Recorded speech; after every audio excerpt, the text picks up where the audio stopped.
আসসালামু আলাইকুম। Sports chat with মাইনুরে আপনাদের সবাইকে স্বাগতম। আজকে আমরা আলোচনা করব পাকিস্তান বনাম ওয়েস্ট ইন্ডিজের মধ্যকার প্রথম টেস্ট ম্যাচ নিয়ে। পাকিস্তান টসে জিতে প্রথমে ব্যাটিং করার সিদ্ধান্ত নেয়।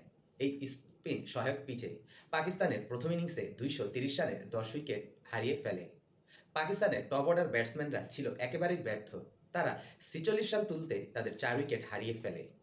ক্যাপ্টেন শান মাসুদ, হুরাইরা, বাবর আজম ও গোলাম কোনো কন্ট্রিবিউশনই করতে পারেনি। কিন্তু উইকেটকিপার, ব্যাটসম্যান ও দলের সহ-অধিনায়ক রিজওয়ান ও শাকিল মিলে পাকিস্তানকে ১৪১ রানের বড় একটি পার্টনারশিপ গড়ে তোলে।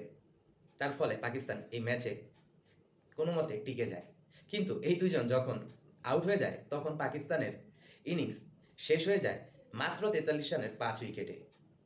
ওয়েস্ট ইন্ডিজের বোলারদের মধ্যে সিলস ৩ উইকেট ও ওয়ারিকেন ৩ উইকেট, স্লিনসার ২ উইকেট এবং মতি ১ উইকেট তুলে নেয়।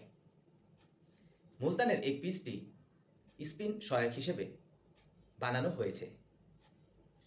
ওয়েস্ট ইন্ডিজের ব্যাটসম্যানরা যখন ব্যাটিং করতে আসে তখন তারা ১৩৭ রানে গুটে যায়, যেখানে নোমান আলী ৫ উইকেট, সাজিদ খান ৪ উইকেট ও আবরাম ১টি উইকেট তুলে নেয়।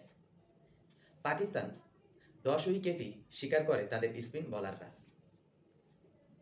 পাকিস্তানের দ্বিতীয় ইনিংসে ১০৯ রানে ৩ উইকেট চলে যায়। শান মাসুদ দ্বিতীয় ইনিংসে ৫২ রানের একটি নক খেলেন, যেখানে তিনি তার ক্যারিয়ারের ১১তম টেস্ট 50 তুলে নেয়। এবারও হুরাইরা ও বাবর আজম ছিল ব্যর্থ। বাবর আজম তার প্রথম ইনিংসে ৮ রান ও দ্বিতীয় ইনিংসে মাত্র ৫ রান তুলে। দ্বিতীয় দিনের খেলা শেষে পাকিস্তান ২০২ রানে এগিয়ে রয়েছে। এই ম্যাচটি ৪ দিনের মধ্যেই শেষ হয়ে যাবে আমরা সবাই আশা করছি। তো আজকে এখান থেকে বিদায় নিচ্ছি। সবাই ভালো ও সুস্থ থাকবেন। আল্লাহ হাফেজ।